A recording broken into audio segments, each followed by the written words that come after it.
কিয়ামতের দিন নবী সাল্লাল্লাহু আলাইহি ওয়াসাল্লামের কাছে কোরআনে আছে, ফাকাইফা ইদা জিনা মিন কুল্লি উম্মাতিন বিশাহিদ ওয়া জিনা বিকা আলা হাউলাই শাহীদা। নবীকে বলছে আল্লাহ, বন্ধু আপনার উম্মতের প্রত্যেকের আমলনামা আমি আপনার হাতে দেখাবো, আপনার হাতে, আপনার সামনে পেশ করব, আপনি দেখে কথা বলবেন আমার কাছে। সুপারিশ আপনি কইরেন, মানা নাই, কিন্তু আপনি দেখে করবেন। রাসূলুল্লাহ সাল্লাল্লাহু আলাইহি ওয়াসাল্লাম যদি হাসরের ময়দানে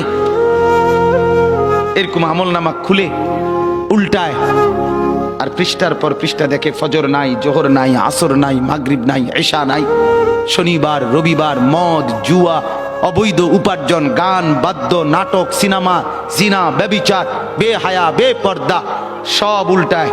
আল্লাহর নবী সাল্লাল্লাহু আলাইহি সাল্লাম তখন বলবে, উম্মত কি এটা? উম্মত আমার 23 বছরের এত চোখের পানির কথা একবারও মনে হয় নাই, কি আনছো এটা আমারে? উম্মত তুমি জানো না আমি যে তায়েফের পাথরের আঘাতে পুরা পিঠ চালনির মতো ঝাঁঝরা বানায় ফেলছে আমার? শোনো নাই তুমি? আমারে যে উহুদের ময়দানে দান দান শহীদ করে রক্তাক্ত করছে, তুমি শোনো নাই? আমি যে 14 দিন পেটে ক্ষুধার তাড়নায় পাথর বাঁধছিলাম, উম্মত তোমার মনে নাই?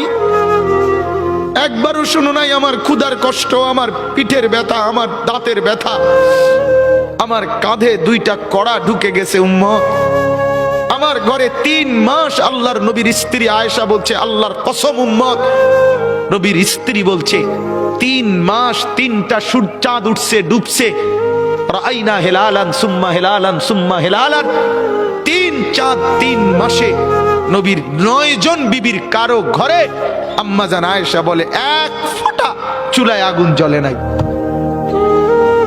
মা আওকাদাত ফি আবিয়াতে রাসূলিল্লাহ নারু, নবীর একজন বিবির ঘরেও আগুন জ্বলে নাই। আল্লাহর নবীর স্ত্রী আয়েশা একদিন বলছিল নবীকে পিঠে হাত বুলাইয়া, ইয়া রাসূলুল্লাহ, স্বামী আপনার পিঠ ছিদ্র ছিদ্র কেন?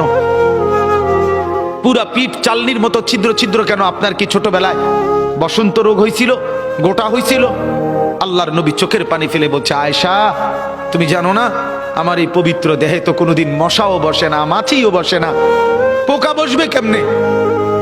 আমার পবিত্র দেহে তো হাঁটলে মেশকের গ্রান বের হয়, আমার পেশাব পায়খানাও তো কোনোদিন জমিনের উপরে 1 সেকেন্ড থাকে না, মাটি ফাঁক করে ভেতরে নিয়ে যায়, সেই আমার গায়ে গোটা হবে কেন? আয়েশা এগুলো আমার তায়েফের পাথরের আঘাতের রক্তের দাগ।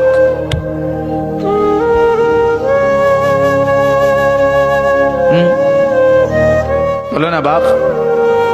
কিছুই মনে হইল না? এভাবে ভুলে গেলেন? ভুলে গেলেন রাসূলুল্লাহ সাল্লাল্লাহু আলাইহি সাল্লামকে একবারও মনে হলো না? আল্লাহকে ভালোবাসেন, নবীকে ভালোবাসেন, আখিরাত চিনেন? এই বাপ, আমি আপনাদের সন্তান, আমার বাবা আপনাদের মহল্লায় 43 বছর এই বড় মসজিদের ইমাম ছিলেন, 1 দিন 2 দিন না। আমি এই মাটিতে বড় হওয়া ছেলে, এই প্রাইমারি স্কুলের ছেলে, এখানেই বড় হয়েছি। এরা সব আমার আপনজন।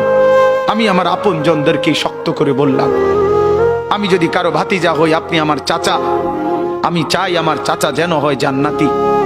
আমি যদি কারো নাতি হই আপনি আমার দাদা, আমি চাই আমার দাদা যেন হয় জান্নাতি। আমি যদি কারো ভাই হই বন্ধু, তো আমি চাই ভাই 2 ভাই মিলে একসাথে হই জান্নাতি। আল্লাহ তোমাকেও তৌফিক দেন, আমাকেও তৌফিক দেন। দোয়া করি বাপ, দোয়াও চাই। জিন্দগি বদলান যুবক, জিন্দগি বদলাও। দিবা নিশির ফিকির আমার, জিন্দগি চেঞ্জ করেন, জীবন চেঞ্জ করেন। ফজরের নামাজে অভ্যস্ত হন। আল্লাহর কসম বন্ধু, ফজরের নামাজ যে পড়বে না সে ইমাম মাহাদিকে খুঁজে পাবে না।